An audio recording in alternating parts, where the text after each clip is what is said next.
আমি আমার মাকে দেখিনি, বাবার কাছে শুনেছি আমাকে জন্ম দেওয়ার সময় মারা গেছে। আর মা মারা যাওয়ার পর বাবা 1 বছর আমার মুখটা পর্যন্ত দেখেনি। বাবা মাকে অনেক বেশি ভালোবাসতো। বাবার ধারণা ছিল আমার জন্যই মা মারা গেছে। রাজ স্পষ্ট দেখতে পেল ময়ের চোখে পানি। কি বলবে ভেবে পাচ্ছে না।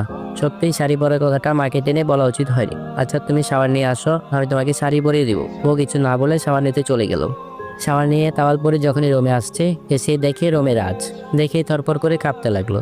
লজ্জায় ময়ের গাল মুখ লাল হয়ে যাচ্ছে। এভাবে কিছুক্ষণ দাঁড়িয়ে থেকে মো বলল, আপনি রুমের বাইরে যান, আমি শাড়ি পরে আসছি।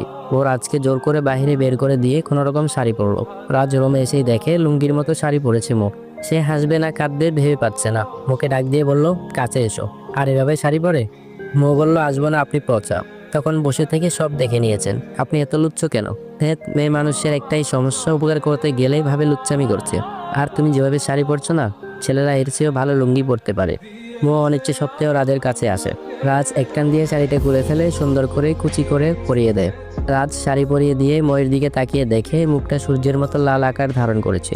চোখ দুটি বন্ধ আর মুখ দিয়ে বিড়বিড় করে আল্লাহ আল্লাহ করছে। রাজ আজকে বুঝতে পারলো সত্যি লজ্জা নারীদের ভূষণ। লজ্জা পেলে মেয়েদের এত সুন্দর লাগে, তার ধারণাতীত ছিল বিষয়টা। রাজ ময়ের গায়ে টাচ করতেই মো চমকে ওঠে। ওই কি হলো, ভয় পেলে নাকি? তোমার শাড়ি পরা শেষ? যদি ময়দা মাখতে হয় তাহলে আর একটু লেট করতে পারো। মো রাজকে কিছু না বলে ড্রেসিং টেবিলের সামনে চলে গেল। আয়নার সামনে বসে কাজলের কাঠটা থেকে একটা বিন্দু কাজল নিয়ে চোখের পুরোতে লাগিয়ে নিল। কপালের ঠিক মাঝখানটার কালো রঙের একটা ছোট্ট টিপ বসিয়ে বের হয়ে গেল রুম থেকে। রাজ ময়ের থেকে চোখ ফিরাতে পারছে না, কিন্তু না, ময়ের দিকে নজর দেওয়া যাবে না। আমার যা ভালোবাসা সব আমার প্রিয়তমা সুমাইয়ার জন্য। রাজ গাড়িতে বসেই সুমাইয়ার সাথে কথা বলছে। মো পাশেই বসে আছে। মো জানে রাজ তার না, সে নির্দিষ্ট কয়েকটি দিনের জন্য চুক্তিবদ্ধ।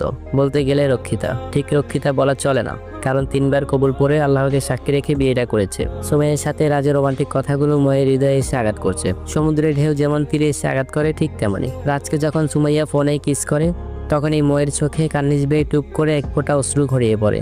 সদ্য কাজল দেওয়া চোখটা আড়সের সময় যেমন নদী টুসবুর থাকে তেমনই হয়ে আছে। দেখতে দেখতে বিয়ে বাড়িতে এসে পড়ে। বিয়ে বাড়িতে একটা ছেলে মুখে দেখেই বলে উঠে, এই মালটা সে। ছেলেটার কথা শুনে রাজের মাথায় রক্ত উঠে যায়। বিয়ে বাড়ির সবার সামনে ছেলেটার গালে চর বসিয়ে দিয়ে বলে, এটা আমার স্ত্রী, কোনো বাজারের পণ্য নয়। ভবিষ্যতে কথা বলার আগে ভেবে বলবি। আর এখানে প্রতিটা মেয়ে কারো না কারো মা বোন স্ত্রী।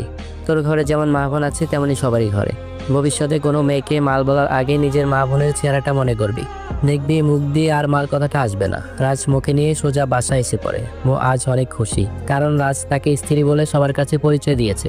রাত্রের বেলা যখন রাজ বালিশ নিয়ে সোফাতে যাবে, এমন সময় মো রাজের হাতটা ধরে ফেলে। রাজ বলল, হাত ধরলে কেন? মো বলতে লাগলো, আজ সোফাতে না গেলে চলে না? আমরা তো স্বামী স্ত্রী, তোমার প্রতি আমার তো একটা অধিকার রয়েছে। রাজ বলতে লাগলো, হ্যাঁ আমরা স্বামী স্ত্রী, তবে বাহিরের লোকেদের কাছে, কিন্তু ঘরের ভিতরে না। তুমি হয়তো চুক্তির কথা বলে যাচ্ছ। আমি বিয়েটা করেছি শুধু মায়ের খুশির জন্য, আর সুমাইয়ার বিদেশ থেকে আসতে দেরি হবে বলে। মাকে এই অবস্থায় সুমাইয়ার কথা বললে কখনোই মেনে নিত না।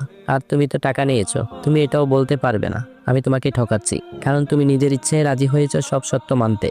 মো আর কিছু বলতে পারে না। রাজের হাতটা ছেড়ে দেয়। চোখের পানি কোনো বাধা মানছে না। তার ভাগ্যটা কি এতটাই খারাপ ছিল, যার জন্য ছোটবেলায় মা মারা যায়, বিয়ের পরে স্বামীর ভালোবাসা থেকে বঞ্চিত হয়ে যায়, বাবা নিজের মেয়েকে সন্তান বলে পরিচয় দেয় না, আর স্বামী পেয়েছে তাও কন্টাকে। এসব ভেবে ঘুমিয়ে যায়। ফজরের নামাজের আজান শুনে ময়ের ঘুম ভেঙে যায়। মো রাজের কাছে গিয়ে দেখে রাজ ঘুমাচ্ছে। রাজের ঘুমন্ত চেহারাটা ময়ের কাছে খুব মায়াবী লাগছে।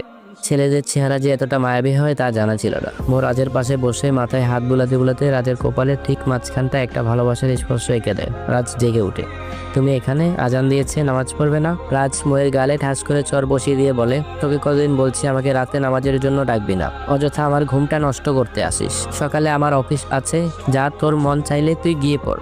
মো কোনো শব্দ না করে অজু করতে চলে যায়। মো যখন নামাজ পড়ে মনে যাতে, তখন রাজের মনে হয় কাজটা কি সে ঠিক করলো? নামাজ তো আমার ভালোর জন্য, দূর মেয়েটাকে আরো মারলাম।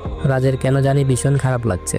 তাই সে ঘুম থেকে উঠে যখনই বেলকনিতে গিয়ে দাঁড়াবে, এমন সময় পাশের রুম থেকে কারো চাপা কান্নার আওয়াজ পেল। রাজ রুমে উঁকি দিতেই দেখে মো নামাজের মোনাজাতে কাঁদছে, আর কি যেন বলছে। রাজ একটু খেয়াল করে শুনতে পেল যে মো বলছে, হে আল্লাহ, আমার স্বামীকে তুমি হেদায়েত দান করো। আমি যে ওর সাথে জান্নাতে থাকতে চাই, তুমি হেদায়েত না দিলে কে হেদায়েত দিবে?